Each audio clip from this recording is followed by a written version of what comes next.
Hi hello ನಮಸ್ಕಾರ ಸ್ನೇಹಿತರೆ.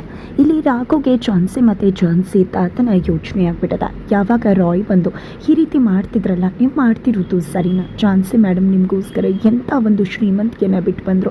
ಅವ್ರು ಬಿಟ್ಟು ಬಂದಿದ್ದು ಯಾಕೆ? ನಿಮ್ಮ ಪ್ರೀತಿಗೋಸ್ಕರ ಅಲ್ವಾ ಅಂತ ಹೆಂಡತಿ ಪರ ನಿಲ್ಲೋದನ್ನು ಬಿಟ್ಟು ಮನೆಯವ್ರ ಪರ ನಿಂತು ಮನೆಯವರು ಹೇಳಿದಾಗ ಕೇಳ್ತಾ ಡಿವೋರ್ಸ್ ನೋಟಿಸ್ಗೆ ಸೈನ್ ಮಾಡಿದ್ರಲ್ವ. ನಿಜವಾಗ್ಲೂ ಇದರಿಂದ ಏನಾಗುತ್ತೆ ಅಂತ ಮುಂದೆ ಯೋಚನೆ ಮಾಡಿದ್ರ ಜಾನ್ಸನ್ ಮೇಡಮ್ ಬದುಕು ಏನಾಗಬಹುದು?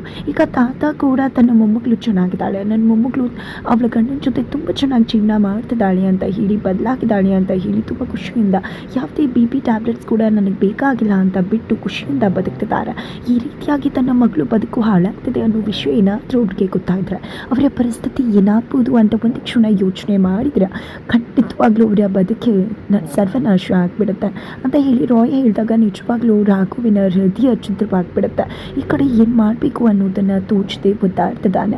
ತನ್ನ ಸ್ನೇಹಿತ ತರುಣ್ ಹತ್ರ ಕೂಡ ಹೇಳ್ಕೊತಿದ್ದಾನೆ.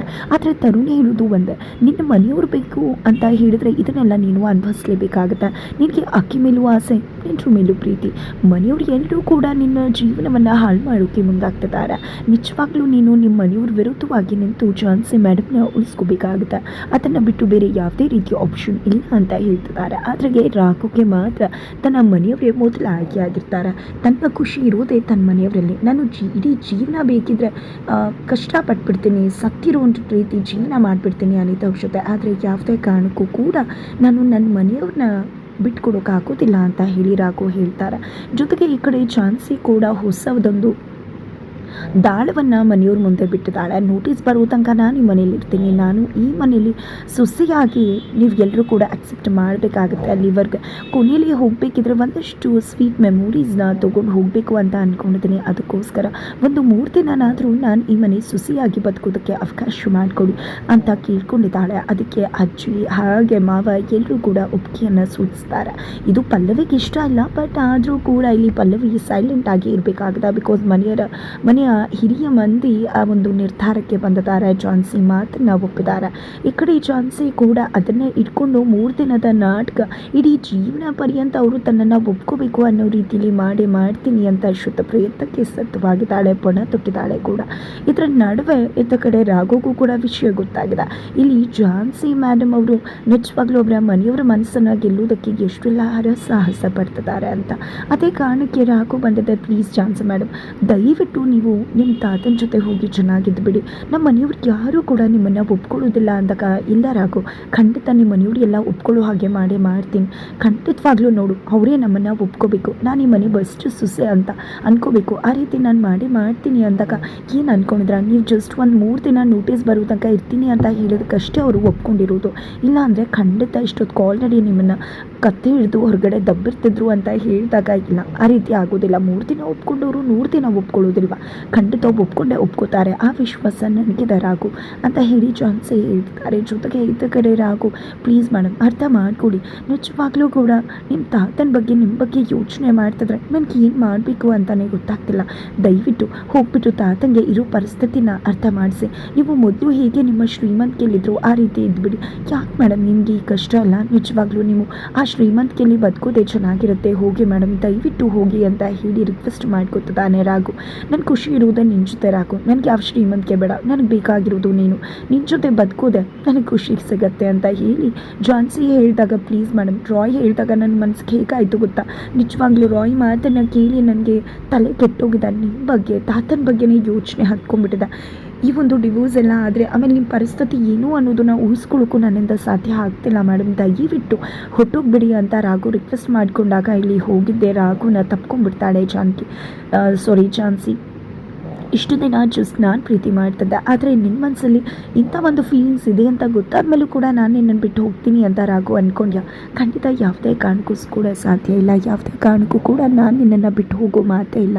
ನಿಜವಾಗ್ಲೂ ಹೇಳಬೇಕು ಅಂದರೆ ನಾನು ನಿನ್ನನ್ನು ತುಂಬ ಅಂದರೆ ತುಂಬ ಪ್ರೀತಿ ಮಾಡ್ತೀನಿ. ನಾನು ನನ್ನ ಹಠ ಬಿಟ್ಟಿರಬೇಕಿದ್ರೆ ನಾನು ನಮ್ಮವರು ನಾವು ಅಂತ ಹೇಳ್ತಕ್ಕಂಥ ಈ ಮನೆಯವರು ತಮ್ಮ ನಿರ್ಧಾರವನ್ನು ಬದಲಾಯಿಸೋದಿಲ್ವಾ? ಖಂಡಿತ ಬದಲಾಯಿಸ್ತಾರೆ. ನಿಜವಾಗ್ಲೂ ಹೇಳಬೇಕು ಅಂದರೆ ಜಸ್ಟ್ ನನಗೆ ನೀನು ಬೇಕು ಅನ್ನೋ ಹಠಕ್ಕೆ ಬಿದ್ದು ನಾನು ಈ ಮನೆಗೆ ಬಂದು ನಿನ್ನ ಪಡ್ಕೋಬೇಕು ಅಂತ ಅಂದ್ಕೊಂಡೆ. ಅಂಥದ್ರಲ್ಲಿ ಈಗ ನಿನ್ನ ಮನಸ್ಸಲ್ಲಿ ನಾನಿದ್ದೀನಿ ಅಂತ ಗೊತ್ತಾದ ಮೇಲೂ ನಾನು ಸುಮ್ಮನಿರ್ತೀನಿ ಅಂತ ನೀನು ಅಂದ್ಕೊಂಡ್ಯಾ?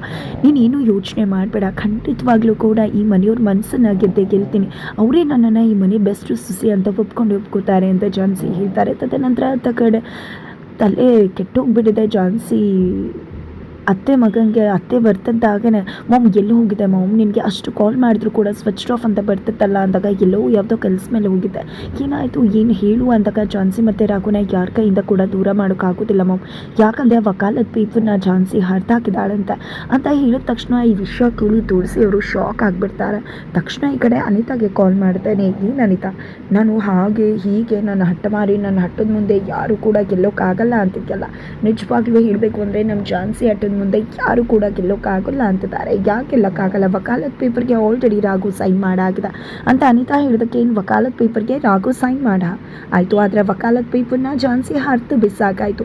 ಯಾವುದೇ ಕಾರಣಕ್ಕೂ ಯಾರು ಕೂಡ ಜಾನ್ಸಿ ರಾಘುನ ದೂರ ಮಾಡೋಕ್ಕಾಗಲ್ಲ ಅಂತ ತಕ್ಷಣ ಅನಿತಾ ಕೆಂಡಾಮಂಡಲ ಆಗಿಬಿಡ್ತಾಳೆ, ರೊಚ್ಚಿಗೆ ಹೇಳ್ತಾಳೆ. ಈ ಕಡೆ ಅದೇ ಬೇಕಾಗಿತ್ತು ತುಳಸಿ ಅವ್ರಿಗೆ, ಅದಕ್ಕೆ ಬೆಂಕಿ ಹಚ್ಚಿಬಿಟ್ಟಿದ್ದಾರೆ.